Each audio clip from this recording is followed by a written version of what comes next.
When you're struggling and need help, who's refuge in your life? Are your parents sometimes there to help you? Yeah. Are your teachers there? But if they're online, you're trying to wave your hand, it might be difficult. Yeah, they're there to help you, protect you. Are there times you might need some refuge from your parents? Yeah. We need some safety from them. We need some safety from others.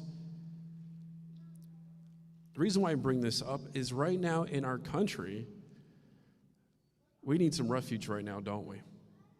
There's a lot of hurt, a lot of anger. And we're seeing it across everywhere. Yeah, we have online school. Yeah, we got issues on how we're paying our taxes. We're having issues on how we're going to vote. But as we've seen this week, people are having issues of how did they receive justice. For those who don't know, the trial for the officer, well, not the trial, the grand jury selection for Breonna Taylor out there in Kentucky this week, acquitted of all of them of murder and charged one for misconduct as far as where they were firing. There are people right now wanting to seek justice. Now, the hard part with the word justice is justice, we all define it differently. And there's a lot of fight and anger right now. And I'm not here to discuss facts. I'm not here to argue which stories are being told. What matters right now is that a life was lost. People are angry. They're upset. They are protesting. And protesting is speaking up for those who don't have refuge. Protesting is speaking for those who don't have a voice. Protesting is a good thing. You speak up with those you're against and share an opinion. But what's the problem? The problem is some people, when they see that things aren't being done their way, they don't just protest. What do?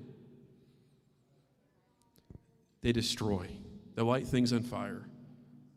And I can tell you that the people that are rioting right now have nothing to do with, in the name of any victim, the name of any justice.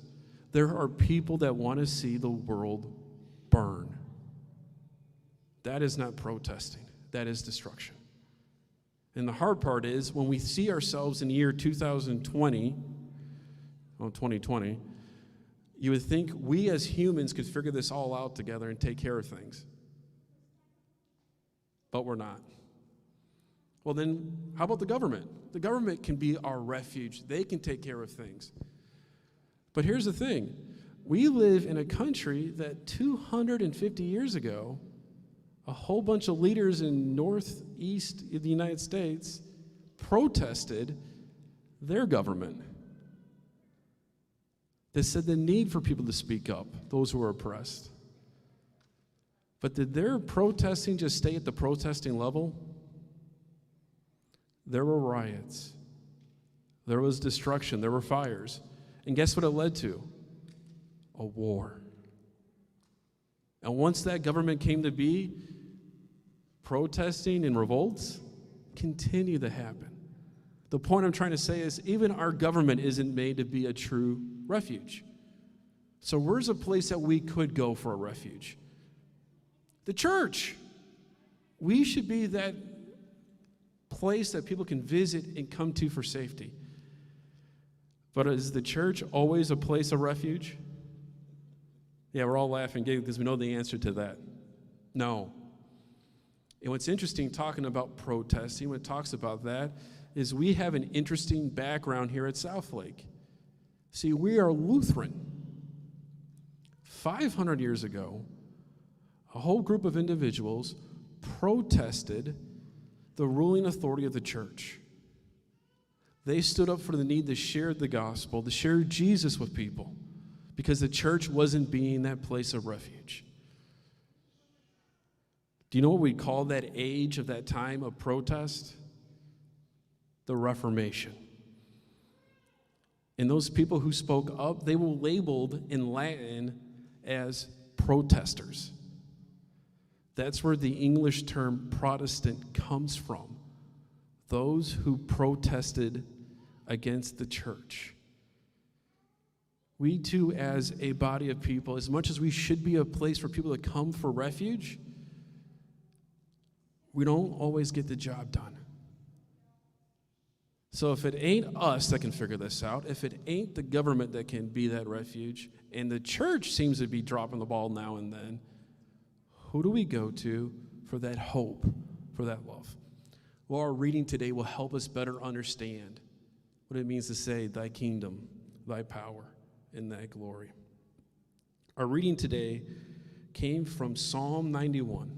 And as I shared with you, we believe traditionally this is actually words of Moses to his people that David then wrote down to share with all the people.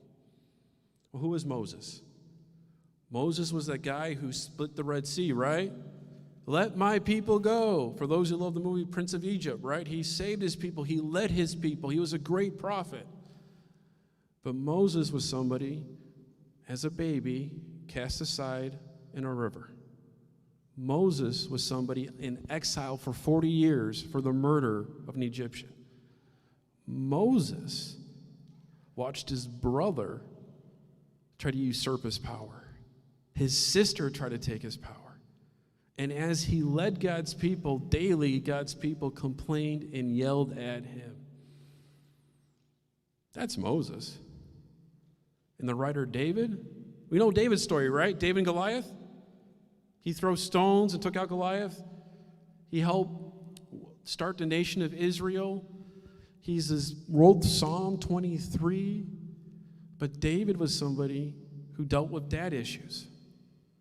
David is somebody who slept with his best friend's wife.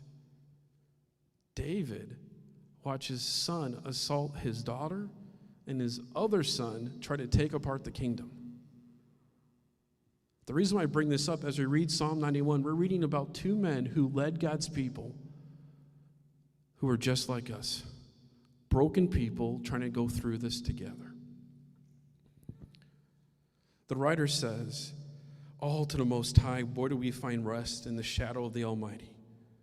This I declare to the Lord alone, my refuge, my place of safety. For you will rescue me from every trap, protect me from deadly disease. I'm not afraid of the terrors of night, nor the arrows that fly at day, not the dreaded disease that stalks in the darkness. Though thousands fall at your side, tens of thousands are dying around you, these evils will not touch you. As Rick was reading that, I couldn't help reading through Psalm 91 and thinking that feels like a checkbox of 2020. Dealing with enemies coming at your side, disease, killing and taking people. A lot has not changed in almost 3,000 years. And did you pick up, though, who does the writer look to for help? Not himself, not the people, not the government. Who? The Lord.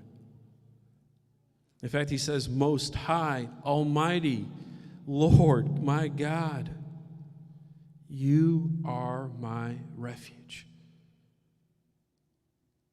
No matter the hurts, the brokenness, the injustice in our world, in our lives, in the lives of this writer,